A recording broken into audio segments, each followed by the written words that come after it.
Welcome back to another UCO fantasy video.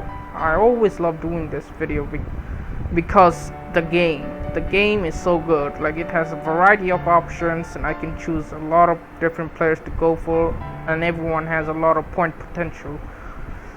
In game week, in matchday 1, here's matchday 1. In matchday 1 it didn't end up so well, but last season when I had like 67 points, I was around like 900k. But this time when I got 69 points, I'm around 336k. It's not the best of start, but it's not the worst.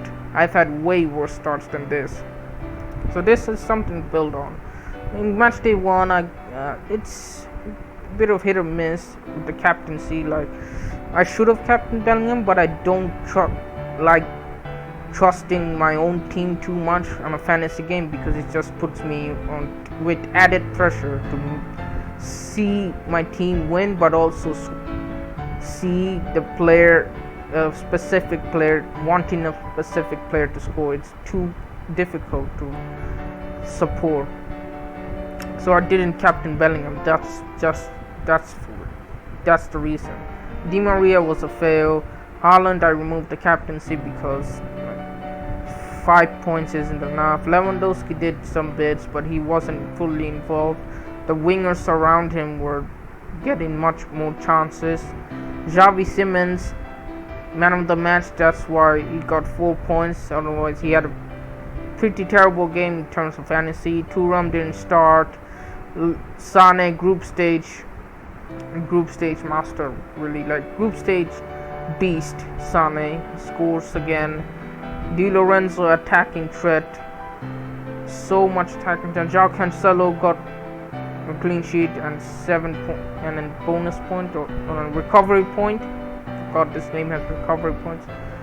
And Endrich like got an assist right at the end that made up for losing out on Rome, and Sommer couldn't keep the clean sheet, but that was a bit disappointing. The overall was a pretty meh game week, so hopefully in the next match day I do a much better job. Let's check out my Limitless drop, because I have activated the chip and I'm gonna be using it for match day 2. So in the Limitless drop, I'm gonna try my best to go quickly as possible, because there's lots of things going on here. Oblak and Ron knowing goal. Oblak because Feyenoord is an easy fixture. Atletico Madrid do focus on defensive work. And Rono is there because there's an early fixture. He's one of the teams that has a good fixture on the first day of the Champions League. I could have gone for Raya, but I wanted someone for that early game fixture. Things could change. It's not fully certain I'm gonna go with this team, but most of the players are here locked in.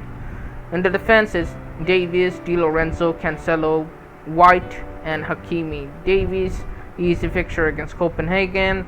Lorenzo, very attacking. And Real Madrid, the defense is lacking. We are not defending well. Even though we kept clean sheet against Girona, we were making a lot of mistakes, and Girona could have easily scored 2 goals against us. Cancelo is there still because Barcelona do tend to keep clean sheets.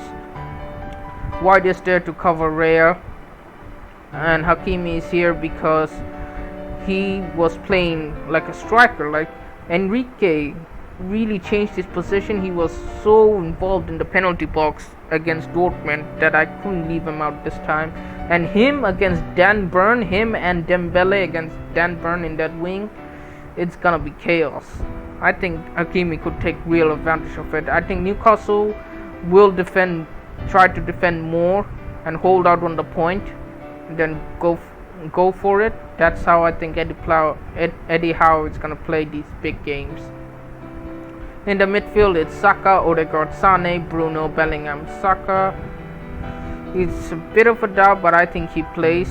Mikel Arteta say nothing serious about him, and he was pictured in training today in the London colony.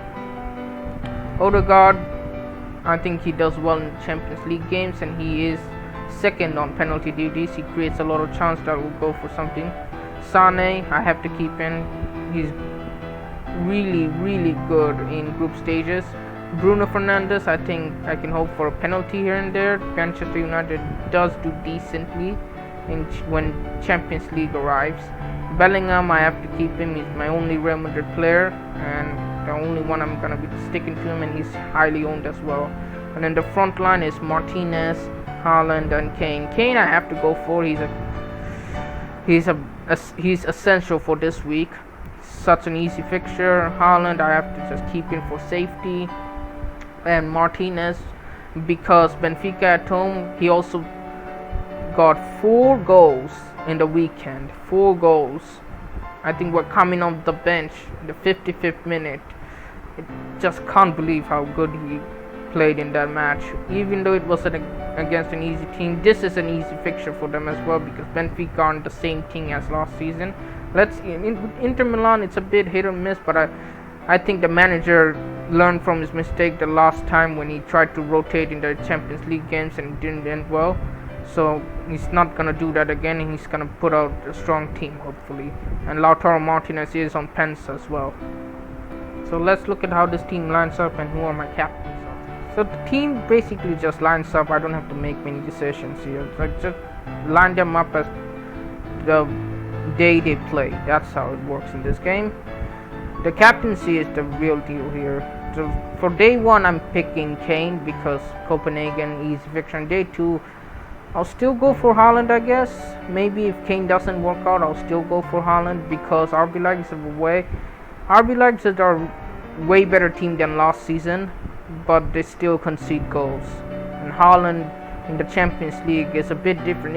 Even though he isn't getting the services, he might still sneak in a goal.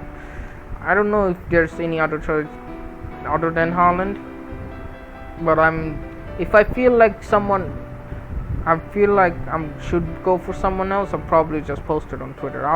I'm always active for Twitter, so please follow me on Twitter at FPL_Adams. I always post my team, my reviews, and what I think about the match and what changes I did here and there. So yeah, that's gonna be it. I don't have much information to give. Enjoy the Champions League and enjoy this game. It's not very punishing, so you will have fun with it, and there's a variety of options to go for. Some things might change, like I might get in Raya and dump White here for Theo Hernandez, and some minor changes here and there. Maybe Saka, if I get late team news he's not starting, go for Kvaratskhelia or some other midfielder. And that's about it. Wraps up. I hopefully you enjoyed the video. Hopefully it worked out. I'm playing the Limitless now because in Matchday 3 and 4 is the same fixture. I'll just wildcard so that I'll have the same team for 3 and 4, and 5 and 6 are all like rotation risk games.